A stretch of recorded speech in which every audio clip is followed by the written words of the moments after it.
Genius for life. Coconut smoothies coming at you.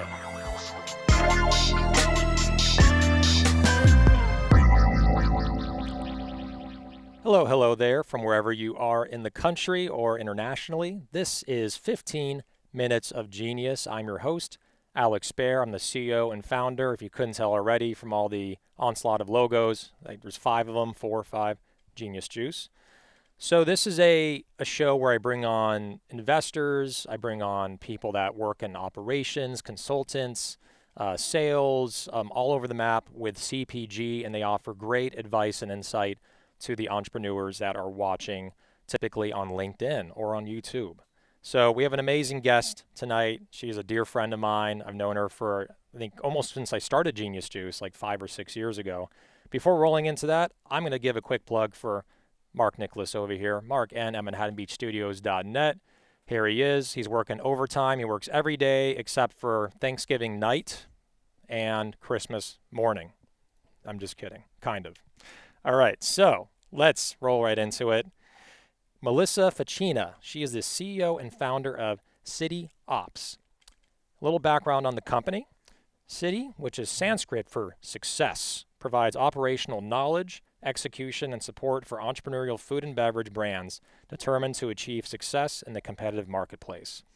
Melissa boasts extensive manufacturing and operations experience cultivated from an early age through hands-on observation of strategy planning and execution at Johanna Foods, I think I pronounced that right, one of the country's largest dairy and beverage companies with the most state-of-the-art facilities in the business, from hand palletizing yogurt containers at an early age, and that most people don't do that at an early age, palletizing things. 11, man. What? At 11. At 11, oh my God. Most people are playing with Legos. You're playing with pallets. To managing top strategic accounts, Facchina has handled all facets of scaling privately held food and beverage businesses. Melissa, how is it going out there in New York?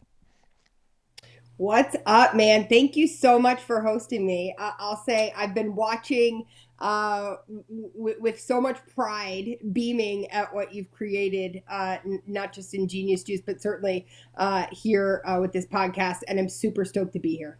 Oh, thank you so much. Thank you. It means a lot to me. And it's really cool. We connected, very early on when I started Genius Juice, and you provided awesome advice on co-packing and all these things. And then there was a lapse, and then we, of like a couple years, and we reconnected. And I just love how small the industry is and how we all know each other. And it's just a great industry. People are helping each other. So Totally. let's roll right into it. Tell us your story of how you created Siddhi Ops. We heard your story about palletizing dairy pallets at the age of 11. So that one already blew my mind already. Emoji blown mind. But tell us about how you created Siddhi Ops, what you guys and gals offer, and what is the value for brands that are looking for help in those areas. For sure. City's actually morphed into both a service-based business in Siddhi Ops, and we've been fortunate enough to launch a sister entity called Siddhi Capital this year. So, the long and the short of it right now is that we're marrying operating knowledge, capability, and execution with capital. I launched Siddhi Ops specifically, which was the first in my journey, about 7 years ago. You touched on the fact that I have a super unique background and expertise. My dad bought some bankrupt fluid milk dairies when I was 11 and got my first palletizing job on a factory floor, which I'm fairly certain would be illegal these days. But but really great education. I got an amazing feel for producing a product at scale and commercial viability, that it doesn't matter how many sales orders or opportunities or customers you have. If you can't make the product, make it in volume and make it safely, then really it doesn't matter. So I stayed in our family business for really the better part of my entire education. I turned 30 and I feel like all these light bulbs went off. The main light bulb was I cared a lot about what I perceived to be a broken food supply system, not wanting to consume, a lot of the products that were on the shelf and readily available.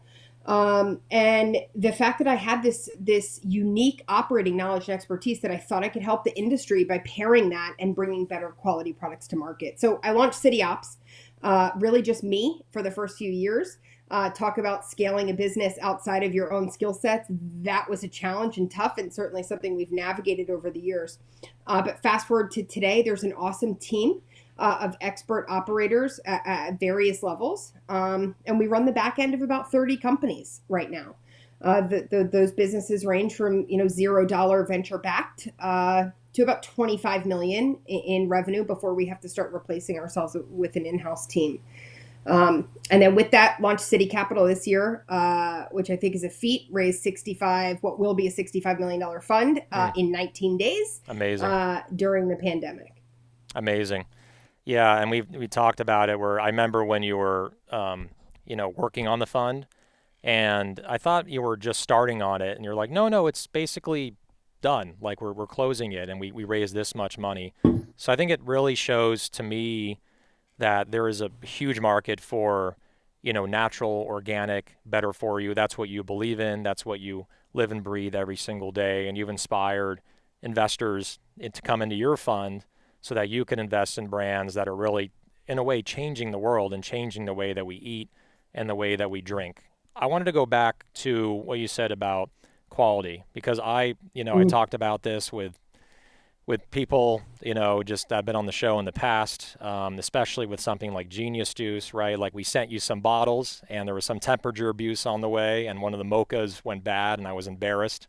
But like making Oh man, sure it happens. it happens. So like, I guess some things you can't control after it leaves your facility, right? If there's temperature abuse.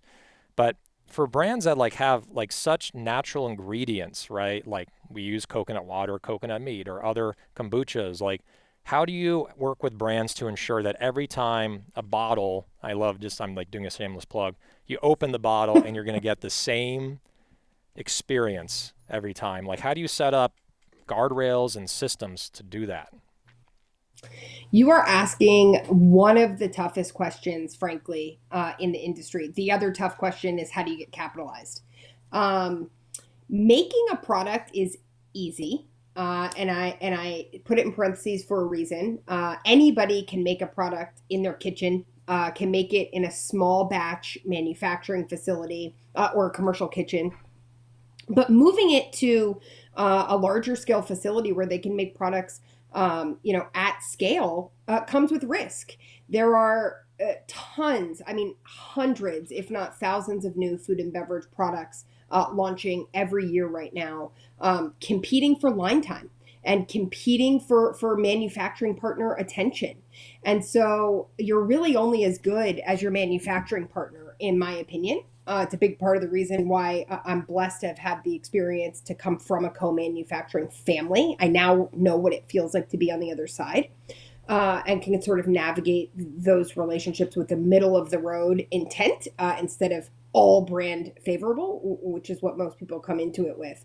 So I think it's first picking the right manufacturing partner. Not everybody has that luxury because of scale or resources. And so the next stage for me would be evaluating the gaps and really spending time being honest, no ego, putting somebody who's an expert in front of these manufacturing partners, not just on the phone, but literally on the ground, reviewing what systems they've got, right? You've got to be HACCP compliant. Many people have gone into the other certifications like an SQF or beyond. But that doesn't necessarily make for a great partner for your product 100% of the time. So I would say I'd be reviewing their internal processes. I would have an expert on site, not just to vet them, but vet them making your product specifically. Start to build a plan around what hazards or issues or gaps that you could potentially have. I mean, something like Genius Juice is super unique. It can spoil in ways that maybe, let's say, a tea or a carbonated water isn't going to. And so you have to understand what ingredients you're utilizing and what their weaknesses are. I have always found that there's always somebody smarter than me. And I want to find that person who's got that intelligence and knowledge in that vertical, and I want to put them in front of my product or my brand and business. And frankly, that's how we built our team was hiring a whole group of people who are much smarter than I was. Surround yourself with geniuses, right? That's right, man. Yeah. You got it right. And one thing that you really hit on is like with many co-manufacturers or co-packers or co-mans, all really means the same thing. Really working Actually, with, they're different. they're different. Okay, tell us the difference. There's co-manufacturing, there's co-packing, and there's tolling relationships, right? Right, Co-packing is exactly what it sounds like. You're sending usually a pre-made product or something that doesn't need to be processed. Let's talk about a trail mix, right? Buying nuts or dried fruits from somewhere. You're not changing the structure of those goods. You're sending them to a place. They're putting them into a bagger or manually bagging if they're a small facility. And then your finished product is done. So you're not changing the composition of any ingredients or what it looks like coming out the door, other than blending. Popcorn probably is a similar thing. so that's co-packer. Um, That's that's co-packer. co-packing. Okay, That's right. Tolling is usually attributed to something like an HPP line, where you literally send a full finished good somewhere, and you're only paying for processing. right, You can make the argument that a bagger, purely just a bagger, could also be a toller. A co-manufacturing partner can come in a few forms, by the way. It can come in full service, which is buying all your raw materials for you, buying your packaging for you, um, changing the structure of your raw materials, either in a blend, a cook, an extrusion, and then you get something out in a finished package that looks different than the inputs that you put in. You can also have a co-manufacturing relationship that changes all those inputs, but that you're purchasing the raw goods and packaging for, or any variation of that. But the reason I call that out is most people kind of interchange them, as you just called out. mm-hmm. And from a legal perspective, not true, and also from a risk perspective, not true. Title transfer or title, kind of risk and or title changes depending upon how those are set up. Got it. Wow. Okay, I just you just gave me a whole plethora. I'm gonna use the word plethora here of I feel fancy now of information. Just I thought they were all the same, and they're definitely not. This is just a small, like the tippy top of the city ops iceberg on what you can learn by working with their organization, right? And she said she's not even the smartest person. Like she hires people that are smarter than her in certain areas. So this is, I'm sure there's even levels above that. So Oh my God. it's simply amazing what you know and what your team knows and the professionalism. And one key thing with, I'm going to say a co-man now, I'm going to use the word co-man especially, like in our case, we work with a co-man, Yeah, you use a co-man. is really partnering up, strategizing, and working together and being really hands-on so that the product is made exactly the way that you want it. And that is, from personal experience, that's super, super key, is to be very, very hands-on, not just drop off a bunch of ingredients and say, okay, I'll see you when the product's done. So something that I've really learned from the experience, which is being very hands-on and proactive. Okay, so Can I add on to that sure, for a second? Because I think it's really important. Um, Brands run the risk of being really annoying, for lack of a better term. true, When you have low volume and, really are such a small player in the sphere of what these co-manufacturing partners are doing, and you say, I want to show up for every run. I want to be here. I want to watch what you're doing. I want to micromanage you. I feel like I can make the product better than you. You become an annoyance a lot of times. And that's a downside. And when you're fighting for line time, frankly, two things happen in that case. One, they either pick a brand over you, who requires less hand holding, or two, they charge you more. And so I think your approach is correct, Alex. And frankly, that's how you get the best quality product out. What I would say is important is that you have to marry that with the human element of business, right? That's one thing that I think we are known for here in City, and that I push to great extent, is that there are humans on the other side of that business who care about things, who want things, who need things. And frankly, you have to have a good and healthy, equal relationship with them. And then they want to do better for you. They want to give you access that they're not otherwise going to give. But if you come in demanding or with an ego or, don't care about that human element, you put yourself in a tough position. Exactly. That is really, really good advice. Yeah, because it's true. If you're a small brand and you're trying to go into a co-man and make demands and micromanage, you could easily be either, you can lose your line time to someone else where someone takes your slot who's much bigger, or you might get kicked out, right? Especially if this co-man has a lot of business. So yeah, you're Yep. right. It's people buy from people. It's all about really relationships. That's the foundation of everything in business, right? Not only personal, but business. So that's really great advice. Okay, so we are almost out of time. We have a new program that you've not seen from previous episodes, so we're gonna sideswipe you with this one. This is called Oh no. the rapid fire questions. Rapid fire questions. Pretty cool, right? All right. How much time do I get to answer them? You're going to get about 1 minute. I'm looking at the clock right now. It's a digital Okay. clock, which makes it really freaking hard. There's no second hand, so I'm just going to guess what a minute is. So, okay, so here we go. Just rapid fire. First thing comes to your mind. No censor, which is great about you. You just answer right away from the heart, like a true New Yorker. All right, so NSYNC or Backstreet Boys? In sync. First thing you do when you wake up? Sadly, I look at my phone.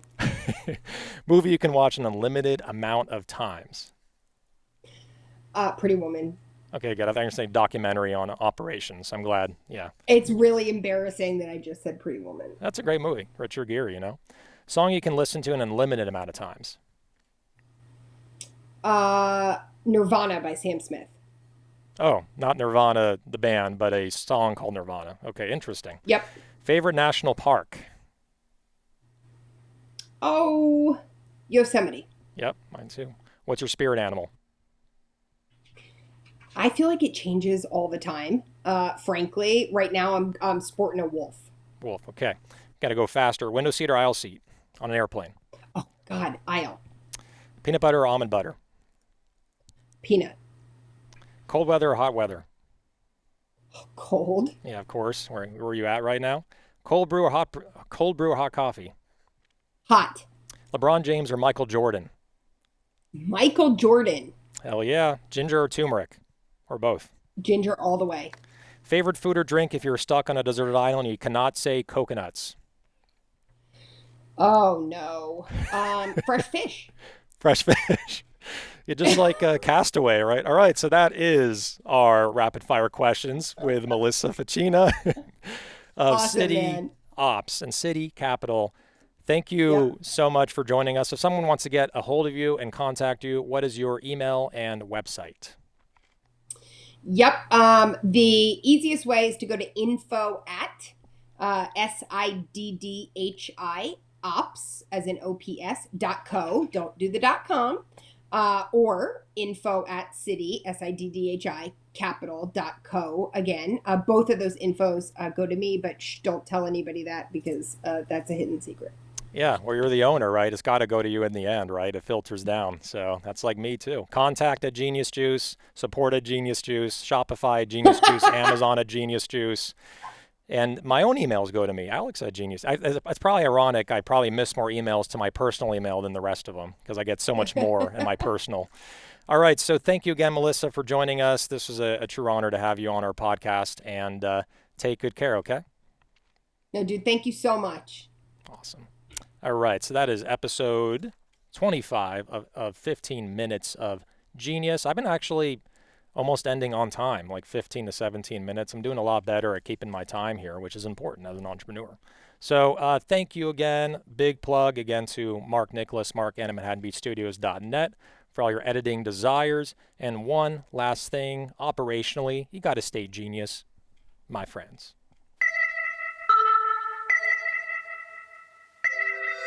Genius for life. Coconut smoothies coming at you.